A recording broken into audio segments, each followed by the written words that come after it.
사랑하는 여러분, 오늘은 19장과 20장을 통독합니다. 19장은 낙심한 엘리야를 하나님께서 회복시키시는 이야기를 말하고 20장은 하나님께서 아람의 군대로부터 이스라엘을 구원하셔서 요한만이 참된 하나님이심을 알게 하려는 이야기를 말합니다. 오늘 말씀을 통해서 잃어버린 양을 찾으시려는 하나님의 마음을 묵상해 보시기 바랍니다. 19장 시내산으로 도망치는 엘리야. 아합이 자기 아내 이세벨에게 엘리야가 행한 모든 일과 그가 바알의 예언자들을 죽인 사실을 말하자 그녀는 엘리야에게 이런 전가를 보냈다. 내가 내일 이맘때까지 반드시 너를 죽여 내가 죽인 내 예언자들처럼 되게 하겠다. 내가 만일 그렇게 하지 않으면 신들이 나에게 무서운 벌을 내리기 원한다. 그래서 엘리야는 두려워서 자기 사원을 데리고 유다의 브엘세바로 도망하였다. 그는 사원을 그곳에 머물러 있게 하고 하루 종일 혼자 광야로 들어가 쌀이나무 아래 앉아서 죽기를 바라며 이제 더 바랄 것이 없습니다. 내 생명을 걷어가소서. 내가 내 조상들보다 나은 것이 아무것도 없습니다. 하였다. 그러고서 그는 그 나무 아래 누워 잠이 들었다. 갑자기 한 천사가 그를 어루만지며 일어나 먹어라 하였다. 그래서 일어나 보니 이제 막 불에 구운 빵 하나와 물 한 병이 머리맡에 있었다. 그는 그것을 먹고 마신 다음 다시 누웠는데 여호와의 천사가 또 와서 그를 어루만지며 말하였다. 일어나서 좀 더 먹어라. 내가 갈 길이 너무 멀다. 그래서 그는 일어나 먹고 마시고 힘을 얻어 40일 동안 밤낮 걸어 하나님의 산인 시내산에 도착하였다. 여호와께서 엘리야에게 나타나심. 엘리야는 그곳에 있는 어느 굴에 들어가 그날 밤을 보내게 되었다. 여호와께서 그에게 엘리야야, 내가 여기서 무엇을 하느냐 하고 물으셨다. 그래서 엘리야는 이렇게 대답하였다.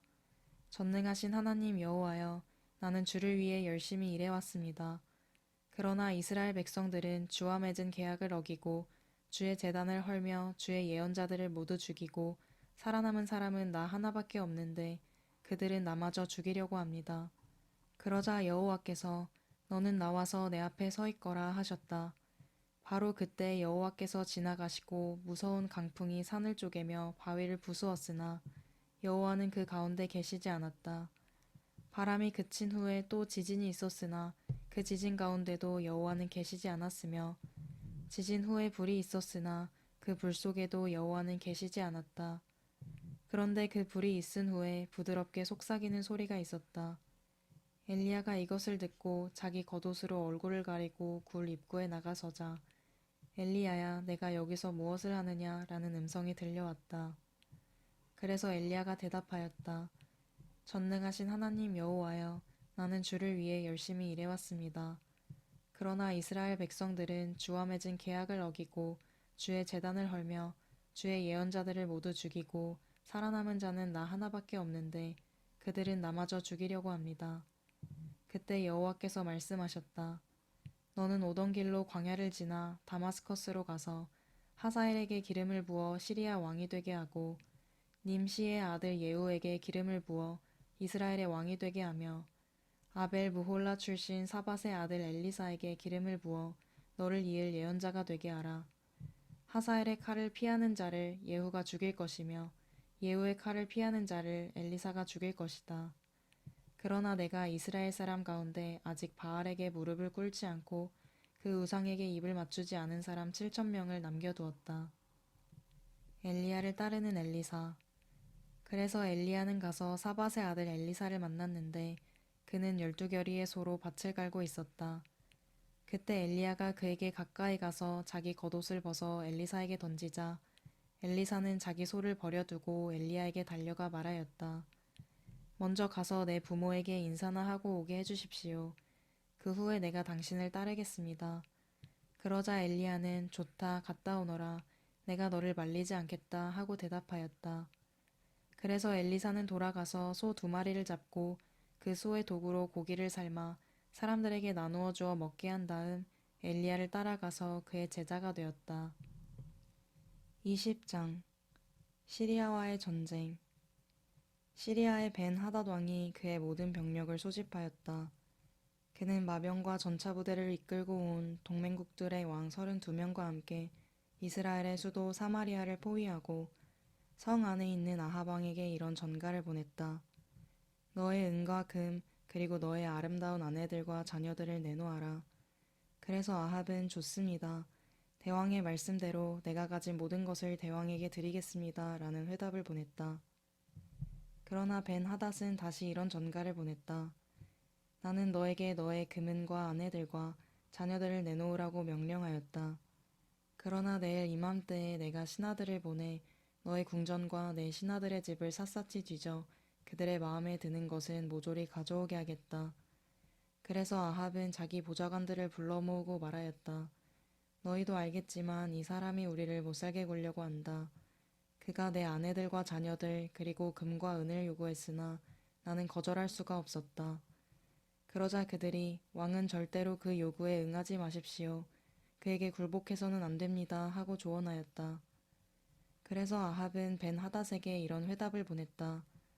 왕이 처음에 요구한 것은 내가 들어줄 수 있으나 두 번째 요구한 것은 응할 수가 없습니다. 그러자 벤 하닷은 다시 이런 전가를 보냈다. 내가 수많은 부하들을 보내 순식간에 사마리아 성을 잿더미로 만들어버리겠다. 내가 만일 그렇게 하지 않으면 신들이 나에게 무서운 벌을 내리기 원한다. 그래서 아합 왕은 길고 짧은 것은 대봐야 하는 법이요 라는 회답을 보냈다. 벤 하닷은 동맹국들의 왕들과 천막에서 술을 마시다가 이 말을 듣고 자기 부하들에게 공격 준비를 하라고 명령하였다.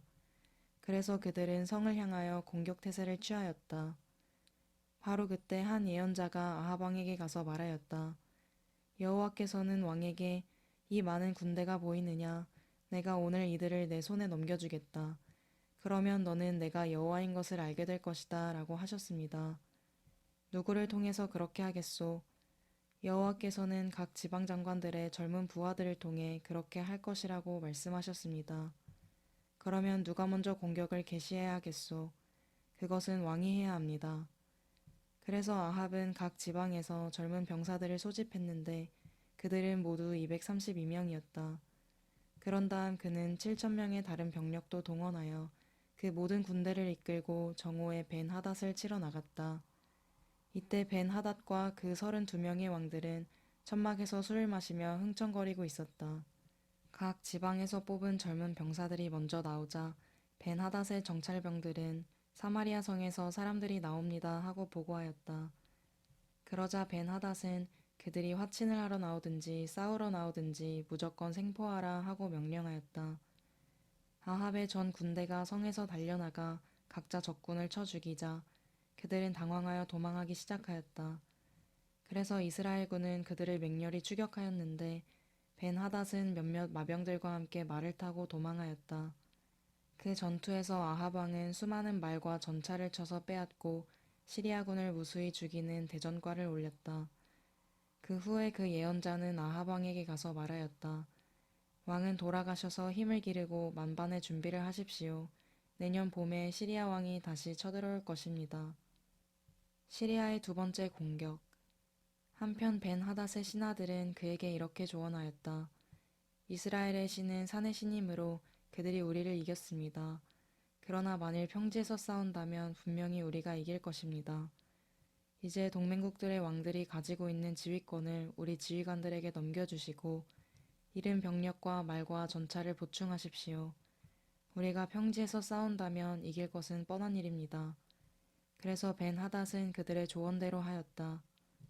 이듬해 봄에 벤 하닷은 시리아군을 소집하고 이스라엘을 치려고 아벡으로 올라갔다. 그러자 이스라엘 사람들도 소집되어 무기와 식량을 지급받고 나가서 그들과 맞섰는데 온 벌판을 가득 메운 수많은 시리아군에 비해 이스라엘군은 두 떼의 작은 염소 새끼가 모여 있는 것 같았다. 그때 하나님의 사람이 아합 왕에게 가서 말하였다. 여호와께서는 왕에게 이런 말씀을 하셨습니다. 시리아 사람이 나 여호와는 산의 신이지 평지의 신은 아니라고 말하고 있다. 그러므로 내가 이 많은 군대를 내 손에 넘겨주겠다. 너와 내 백성은 내가 여호와임을 알게 될 것이다. 시리아군과 이스라엘군이 서로 대치한 지 7일 만에 전투를 벌였다. 이스라엘군은 전투 첫날에 시리아군 10만 명을 죽였으며 살아남은 시리아군은 아벡성으로 도주하였으나 거기서 성벽이 무너져 2만 7천 명이 죽었다. 그때 벤 하닷은 그 성의 어느 골방으로 들어가 숨어 있었는데 그의 신하들이 와서 이렇게 말하였다. 이스라엘의 왕들은 대단히 인자하다고 들었습니다. 산배를 허리에 두르고 밧줄을 머리에 감고 이스라엘 왕에게 나가면 어떻겠습니까? 어쩌면 그가 목숨만은 살려줄지도 모릅니다. 그러고서 벤 하닷의 신하들이 산배를 허리에 두르고 밧줄을 머리에 감고 아합 왕에게 가서 왕의 종 벤 하닷이 목숨만은 살려달라고 간청합니다 하자 아합 왕은 그가 아직 살아있느냐 그는 내 형제이다 하고 말하였다. 그래서 벤 하닷의 신하들은 좋은 징조로 알고 재빨리 그의 말을 받아 그렇습니다. 벤 하닷은 왕의 형제입니다 하고 맞장구를 쳤다. 그때 아합은 그를 나에게 데려오너라 하였다. 벤 하닷이 도착했을 때 아합이 그를 자기 전차에 태우자 벤 하닷이 이렇게 말하였다. 내 아버지가 당신의 아버지에게서 뺏은 모든 성을 돌려드리겠습니다. 그리고 내 아버지가 사마리아에 상가를 설치한 것처럼 당신도 다마스커스에 상가를 설치하십시오. 그래서 아합은 내가 이것을 조건으로 당신을 살려보내겠소 하고 그와 조약을 맺은 다음 그를 돌려보냈다. 한 예언자가 아합 왕을 책망함. 여호와의 명령을 받아 한 예언자가 그의 동료 예언자에게 자기를 치라고 했으나 그는 거절하였다. 그래서 그 예언자는 그에게 내가 여호와의 명령에 순종하지 않았으므로 내가 너를 떠나는 즉시 사자가 너를 죽일 것이다 하였다. 그가 떠나가자 정말 사자 한 마리가 달려들어 그를 죽이고 말았다. 그 예언자는 또 다른 사람을 만나 너는 나를 쳐라 하였다. 그래서 이 사람이 그를 힘껏 쳐서 상처를 입혔다. 그 예언자는 수건으로 눈을 가리고 변장하여 길가에 서서 왕을 기다렸다. 왕이 지나가자 그 예언자가 그를 불러 말하였다. 대왕이시여 제 말 좀 들어주십시오. 내가 전쟁터에서 싸우고 있는데 어떤 사람이 생포한 적군 하나를 끌고 와서 나에게 이 사람을 지켜라. 만일 이 포로가 도망가면 대신 내가 죽거나 아니면 벌금으로 은 34kg을 내가 지불해야 한다라고 말했습니다. 그러나 내가 바빠서 이리저리 뛰어다니는 바람에 그 포로가 도망치고 말았습니다. 그러자 왕이 그것은 내 잘못이다. 너는 그 대가를 치러야 한다 하고 대답하였다. 그 예언자가 눈을 가리고 있던 수건을 벗어버리자 왕은 즉시 그가 예언자인 것을 알아보았다. 그때 그 예언자가 왕에게 말하였다. 여호와께서는 왕에게 이렇게 말씀하셨습니다. 내가 죽이기로 작정한 사람을 너는 살려주었다. 그러므로 그 사람 대신 내가 죽게 될 것이며 살려둔 그의 백성 대신에 내 백성이 죽을 것이다. 그래서 아합 왕은 잔뜩 화가 나서 시무룩한 채 사마리아로 돌아갔다. 사랑하는 여러분, 오늘 말씀을 통해서 다음 사실을 묵상해 보시기 바랍니다. 우리는 때때로 어떠한 희망도 볼 수 없어 절망할 때가 있습니다. 아니, 희망을 갖는 것 자체가 고통스러울 때가 있습니다. 우리는 그러한 때 어떻게 다시 일어나 믿음의 길을 걸어갈 수 있는 힘을 얻을 수 있을까요? 오늘 본문은 하나님께서 더 이상 살 소망을 발견하지 못해 절망하는 엘리야를 회복시켜 주시는 이야기를 들려줍니다. 엘리야는 자신의 생명을 아끼지 않고 갈멜산에서 바알 선지자들과 영적인 싸움을 싸웠습니다. 그리고 이스라엘 백성들에게 더 이상 머뭇거리지 말고 하나님을 섬기라고 부르짖었습니다. 그러나 누구도 하나님께 돌아오지 않았습니다. 심지어는 아합의 왕비 이스벨이 자신을 죽이려고 합니다. 누구보다 하나님을 사랑하는 엘리야. 그래서 자신의 생명을 아끼지 않고 이스라엘 백성들을 하나님께로 돌이키게 하려고 노력하였던 엘리야. 그는 이제 자신의 모든 노력이 물거품으로 돌아갈 뿐만 아니라 이제 마지막 남은 희망의 불씨조차 짓밟히게 될 수밖에 없는 현실을 마주하게 됩니다. 그리고 이러한 현실을 인해서 엘리야는 절망합니다. 그러한 절망 속에 빠져 있는 엘리야에게 하나님은 9장 18절에서 이렇게 말씀하십니다. 그러나 내가 이스라엘 사람 가운데 아직 바알에게 무릎을 꿇지 않고 그 우상에게 입을 맞추지 않은 사람 7천 명을 남겨두었다. 하나님은 죽은 자를 살리시는 하나님이십니다. 영적으로 죽어 있는 사람들을 하나님을 경외하는 사람들로 일으키실 수 있는 하나님이십니다. 엘리야가 보았던 것은 정확했습니다. 자신 외에는 이스라엘에 하나님을 경외하는 사람이 없었고, 이제는 자신이 죽게 되면 이스라엘의 유일한 희망의 불빛마저 꺼지게 될 것이었습니다. 그러나 그가 보지 못했던 것이 있습니다. 그것은 하나님께서 죽은 자를 살리시는 하나님이라는 사실이었습니다. 하나님이 영적으로 죽어있는 이들을 하나님을 경외하는 자들로 살리실 수 있는 하나님이라는 사실을 보지 못했기 때문에 엘리야가 절망했다는 것입니다. 사랑하는 여러분, 여러분들은 절망적인 현실 앞에 섰을 때 무엇을 보십니까? 죽은 자를 살리시는 하나님을 봅니까?